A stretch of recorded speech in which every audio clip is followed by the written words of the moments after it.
दोस्तों आज हम एक्सप्लेन करने वाले हैं हाल ही में आई मूवी जाट को, जिसकी डिमांड आप लोग कर रहे थे।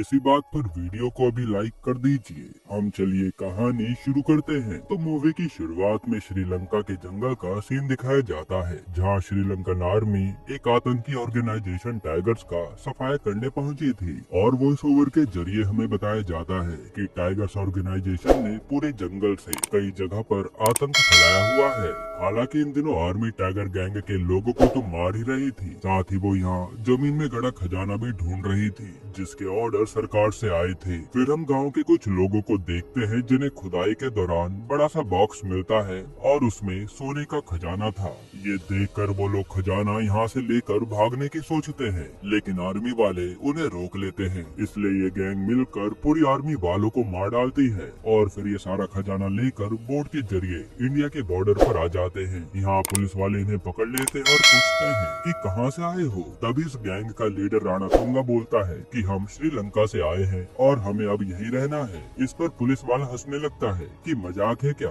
जो तुम यहाँ रहने आ गए। पर इतने में राणा तुंगा अपने पास से 4 गोल्ड की प्लेट उसे दे देता है। ये देखकर पुलिस वाले को लालच आ जाता है। फिर वो उसकी सारी शर्त मान लेता है और राणा तुंगा की पूरी गैंग को नई पहचान के साथ इंडिया में रहने देता है और ये लोग आंध्रा में सेटल हो जाते हैं। अब हमें कुछ साल बाद का सीन दिखाया जाता है, जहाँ राष्ट्रपति के पास एक कोरियर आता है। फिर जब इसे राष्ट्रपति खोलती है तो उसमें एक लेटर रखा था, जिसमें लिखा होता है कि मैं तीसरी क्लास में पढ़ने वाली लड़की हूँ जो आंध्र प्रदेश में रहती हूँ। यहाँ हमारे गाँव में बहुत अत्याचार हो रहा है और अगर आपने एक्शन नहीं लिया तो हम जल्द ही मारे जाएंगे। इस बॉक्स में एक डेमो भी है, जरूर देखना। अब जैसे राष्ट्रपति बॉक्स में देखती है तो उसमें कई सारे गाँव वालों के अंगूठे थे, जो देखकर राष्ट्रपति समझ जाती है कि मामला कितना ज्यादा गंभीर है। तब वो सीधा सीबीआई ऑफिसर सत्यमूर्ति को बुलाती है और वो लेटर देकर कहती है कि इस केस को तुम्हें हैंडल करना है और उन गांव वालों पर कोई आंच नहीं आनी चाहिए। जो सुनकर सत्यमूर्ति गांव वालों को बचाने के मिशन पर चला जाता है।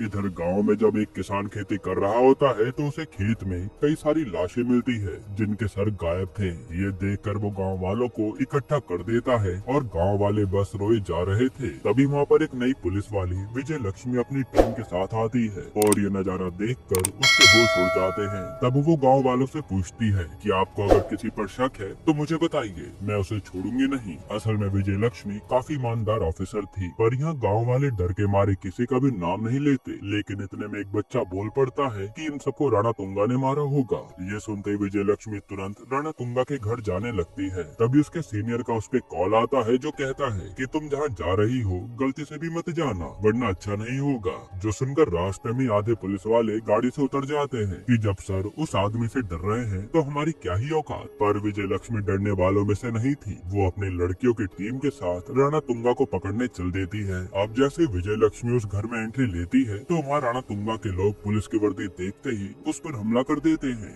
और विजय लक्ष्मी इन सबको चुन चुन कर मारती है। तभी अंदर से राणा तुंगा की बीवी भारती बाहर निकलती है और विजय लक्ष्मी के साथ उसके सभी साथियों को भी अंदर लेकर जाती है, जहाँ वो पूछती है कि आपको क्या चाहिए। लेकिन विजय लक्ष्मी तो राणा तुंगा को गाली देने लगती है कि मैं उसे ले जाने आई हूँ। ये सुनते ही भारती को गुस्सा आ जाता है और वो विजय लक्ष्मी को बुरी तरह से मारती है। साथ ही वो गुस्से में अपने गुंडों से सारे पुलिस वालों के कपड़े उतरवा देती है। तब यहाँ विजय लक्ष्मी और उसके साथी इतने लोगों के सामने कुछ भी नहीं कर पाती। फिर भारती उन्हें कहती है कि मेरा पति रावण है, उसका कोई कभी कुछ बिगाड़ नहीं सकता और अब तुम भी यही मेरी कैद में रहने वाली हो। इसके बाद हम एक आदमी को देखते हैं जिसका नाम था प्रताप। उसकी ट्रेन एक एक्सीडेंट के कारण किसी स्टेशन पर रुक जाती है और ट्रेन की मरम्मत होने में अभी काफी समय लगेगा, इसलिए प्रताप उसी स्टेशन पर घूमने निकल जाता है। लेकिन ये तो एक गांव था जो काफी ज्यादा बंजर पड़ा था। तब प्रताप वहाँ पास की दुकान पर जाता है और वहाँ इडली खाने लगता है। तभी वहाँ पर कुछ आदमी आते हैं जो गलती से प्रताप के प्लेट गिरा देते हैं। इस पर प्रताप उन लोगों से कहता है कि यार तुमने मेरी प्लेट गिरा दी, चलो कोई बात नहीं, अब सॉरी बोल दो,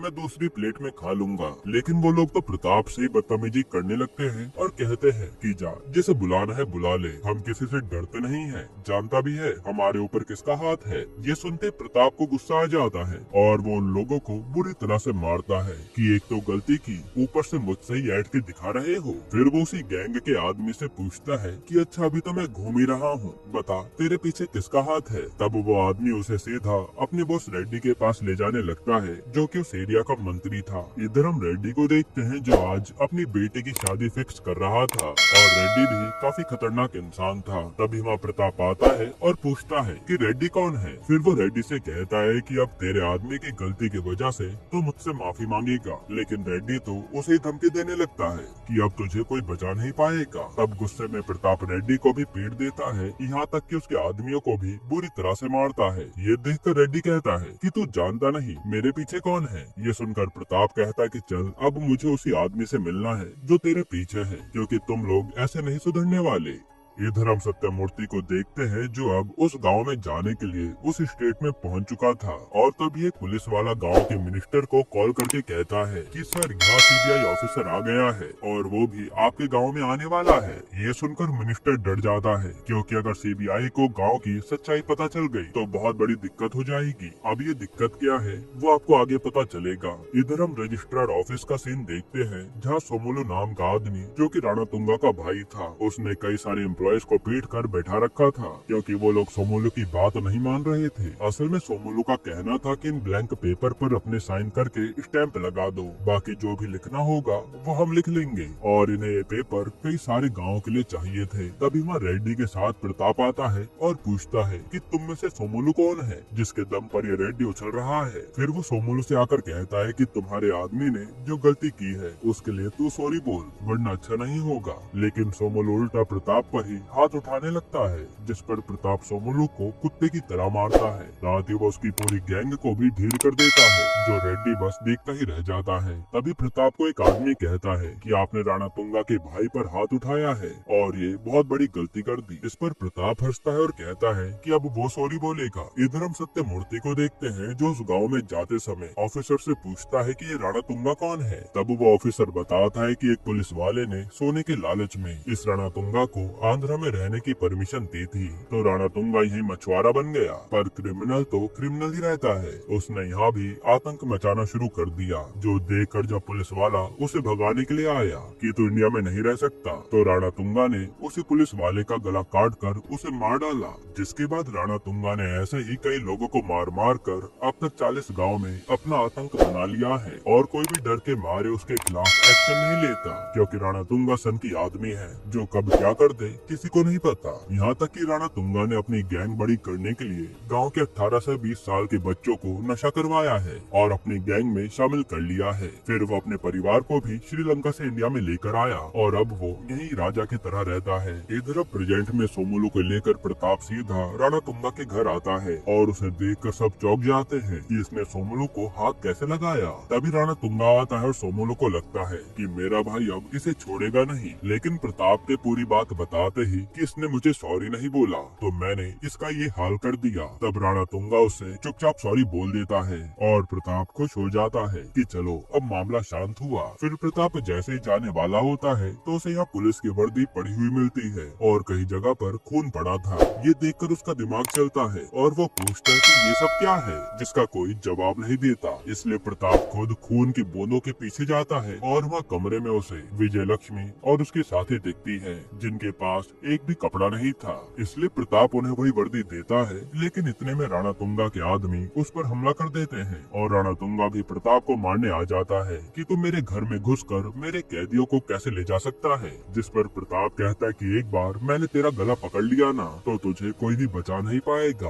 और वहाँ अपने आदमियों की हालत देखकर भारती अपने पति राणा तुंगा से कहती है कि अभी इसे जाने दो, बाद में देखते हैं। तब राणा तुंगा उसे जाने देता है। इधर वही मिनिस्टर आकर सीधा सत्य सत्यमूर्ति से मिलता है और कहता है कि मैं तुझे दुनिया भर का पैसा दूंगा और तेरे रिटायरमेंट के बाद तुझे एक राज्य का गवर्नर भी बना दूंगा, बस तू गांव में मत जा और झूठी रिपोर्ट राष्ट्रपति को दिखा दे कि गांव में सब ठीक है। लेकिन सत्यमूर्ति उसकी बात नहीं मानता। इधर राणा तुंगा गुस्से में था कि वो उस प्रताप को छोड़ेगा नहीं जिसने उसके घर में घुसकर इतना सब कुछ किया है। तभी उस पर उसी मिनिस्टर का कॉल आता है कि वो सत्यमूर्ति मान ही नहीं रहा और जल्दी वो गांव में आ जाएगा, इसलिए आप कुछ करो। इधर सत्यमूर्ति जब आगे बढ़ रहा होता है तभी एक ट्रक आकर उसकी कार को उड़ा देता है, जो कि राणा तुंगा ने ही भेजा था। वही प्रताप की गाड़ी के पीछे राणा तुंगा के आदमी पड़ जाते हैं और यहाँ भयंकर लड़ाई शुरू हो जाती है, जिसमें प्रताप तो कई सारे आदमियों को मारता है, पर इस लड़ाई में एक पुलिस वाली बुरी तरह से घायल हो जाती है।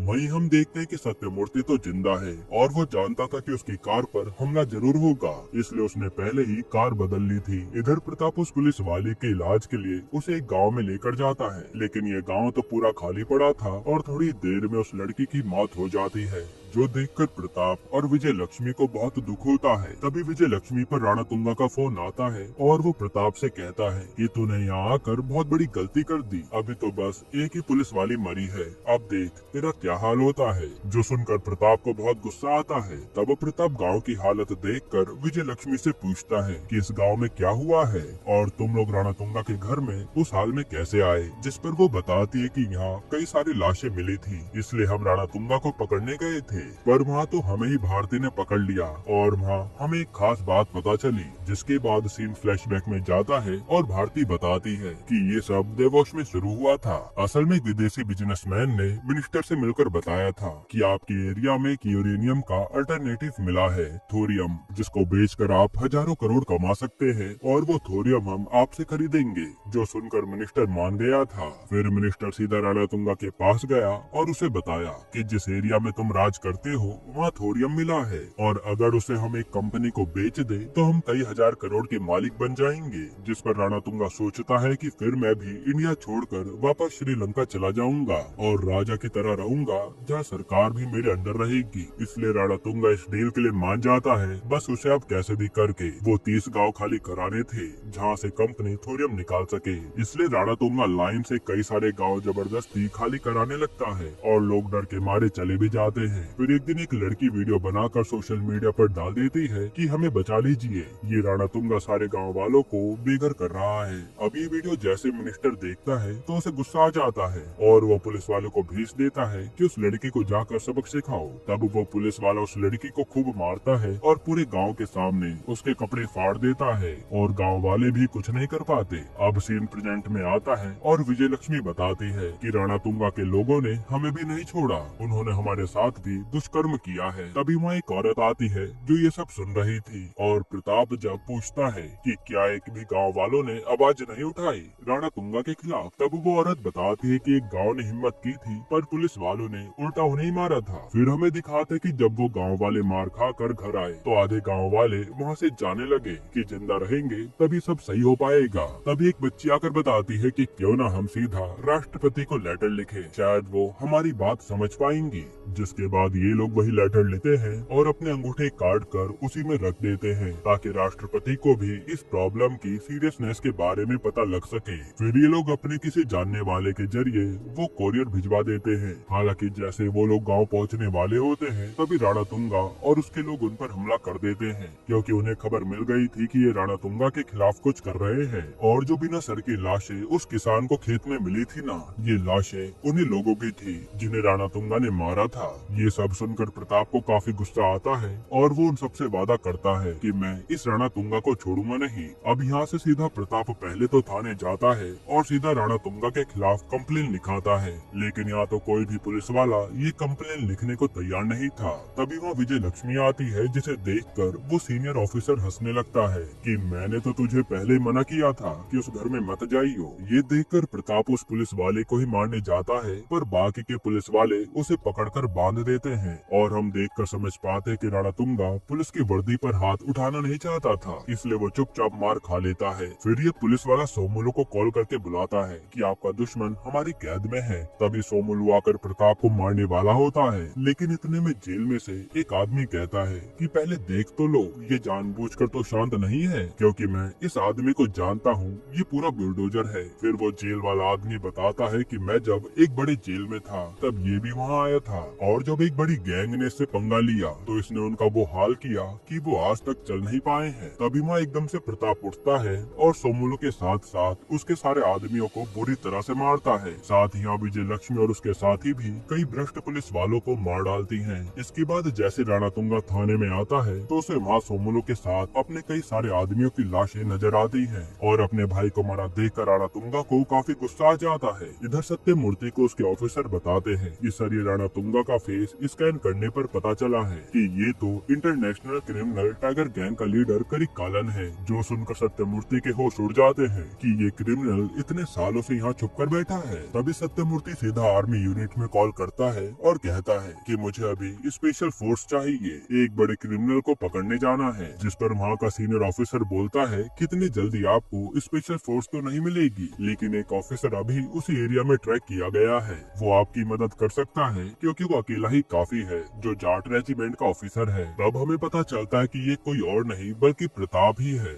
इधर रणतुंगा सारे पेपर्स लेकर आ जाता है जिसमें गांव वाले के अंगूठे थे, और वो गुस्से में उन गांव वालों को भी उठा लाया था जिन्होंने उसके खिलाफ आवाज उठाई थी। यहाँ वो बिजनेसमैन बताता है कि स्टील के बदले तुम्हें 25,000 करोड़ मिल रहे हैं, लेकिन उससे पहले रणतुंगा कहता है कि मैं अपना बदला तो पूरा कर लूं। ये कहकर वो उन गांव वालों को तड़पा तड़पा कर मारने लगता है। तभी वहाँ पर प्रताप एंट्री मारता है जो लाइन से रणतुंगा के आदमियों को मारने लगता है। ये देखकर रणतुंगा वहाँ बैठी छोटी बच्ची पर बंदूक तान देता है, लेकिन प्रताप जैसे तैसे करके बच्ची को बचाकर रणतुंगा को बुरी तरह से पीटता है, और फिर वो उसे भी लटका कर जान से मार डालता है। वही भारती को जब विजय लक्ष्मी पकड़ने जाती है तो वो भी खुद को गोली मार लेती है। इधर सत्यमूर्ति भी पहुँचता है और रणतुंगा को मरा हुआ देखकर वो सीधा राष्ट्रपति को कॉल करके कहता है कि हमारे आने से पहले ही एक सोल्जर ने ये वॉर खत्म कर दी है, और वो ब्रिगेडियर बलदेव प्रताप सिंह है। जो सुनकर राष्ट्रपति भी खुश हो जाती है। यहीं पर ये मूवी खत्म होती है। दोस्तों, आपको ये मूवी कैसी लगी हमें कमेंट में जरूर बताइएगा।